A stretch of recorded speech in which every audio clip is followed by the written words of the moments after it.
ಗ್ರಾಹಕನಿಗೂ 590 ಜನ ಗ್ರಾಹಕರದ್ದು ಕಳ್ಕೊಂಡತೆ ಅಂತ ನೀವು ಆ ಮಾಹಿತಿಯನ್ನು ಪೇಪರಲ್ಲಿ ಹಂಚ್ಕೊಂಡಿದ್ದೀರಿ. ಯಾವೊಬ್ಬ ಗ್ರಾಹಕನಿಗೂ ಫೋನ್ ಮಾಡಿ ಆಗಲಿ ಅಥವಾ ಮೆಸೇಜ್ ಆಗಾಗಲಿ ಯಾರಿಗೂ ಇನ್ವೈಟ್ ಮಾಡಿಲ್ಲ. ಯಾರು ಕೊಟ್ಟಿರ್ತಕ್ಕಂಥ ಮಾಹಿತಿ ಮತ್ತು ಡೇಟ್ಗಳಲ್ಲಿ ಒಳಗೆ ನಮಗೆ ಸರಿಯಾದ ರೀತಿಯಾದ 22ನೇ ತಾರೀಕು 11ನೇ ತಿಂಗಳು ಇಲ್ಲಿವರೆಗೂ ನಿಮಗೆ ಕಾಲಾವಕಾಶವನ್ನು ಕೊಟ್ಟು ಒಂದು ಶಾಂತ ರೀತಿಯಾದಂಥ ವರ್ತನೆಯಿಂದ ಎಲ್ಲ ಗ್ರಾಹಕರಿಗೂ ನಾವು ತಿಳಿಸಿ ನಿಮಗೆ ಕಾಲಾವಕಾಶವನ್ನು ಕೊಟ್ಟು ಮನವಿಯನ್ನು ಕೊಡ್ತಾ ಇದ್ದೀವಿ. ಅಷ್ಟರ ಒಳಗೆ ನಮಗೆ ಸರಿಯಾದ ನ್ಯಾಯವಾದ ರೀತಿಯಲ್ಲಿ ಚಿನ್ನವನ್ನು ವಾಪಸ್ ಕೊಡ್ತಕ್ಕಂಥದ್ದು ಮತ್ತು ಮೌಲ್ಯಯುತವಾದಂಥ ಮಾಹಿತಿಯನ್ನು ಕೊಟ್ಟು ಎಲ್ಲರಿಗೂ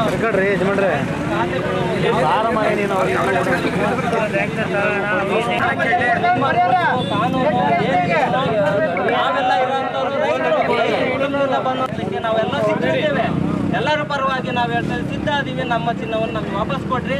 ನಮ್ದು ಒಂದೇ ಘೋಷಣೆ ವಾಕ್ಯ ಇರೋಂಥದ್ದು, ಆ ಕಾಲಾವಕಾಶದಲ್ಲಿ ನೀವು ಏನು ಮಾಡ್ತೀರೋ ನಿಮ್ಮ ಹೆಚ್ಚುವರಿ ಸಿಬ್ಬಂದಿಗೋ ಅಥವಾ ನಿಮ್ಮ ಹೆಚ್ಚುವರಿ ಮುಂದೆ ಹೈಯರ್ ಅಥಾರಿಟಿಗೂ ತಿಳಿಸಿ ನಮಗೆ ಮಾಹಿತಿಯನ್ನು ಒದಗಿಸ್ಕೊಡ್ರಿ, ನ್ಯಾಯವನ್ನು ಒದಗಿಸ್ಕೊಡ್ರಿ. ಇಲ್ಲೂ ಒಂದು ಆಗು ಹೋಗುಗಳನ್ನು ನಿಮ್ಮ ಕಚೇರಿ ಮೂಲಕ ನಾವು ಮುಂದೆ ತೀರ್ಮಾನ ಮಾಡ್ತೀವಿ.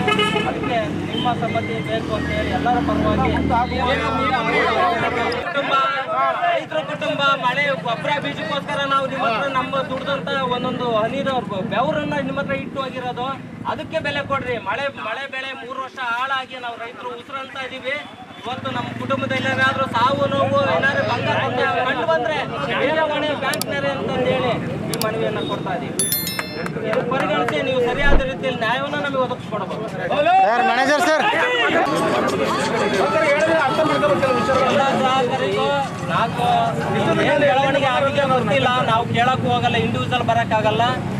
ಇದ್ರ ಬಗ್ಗೆ ಮಾತಾಡ್ಬೇಕು ಅಂತ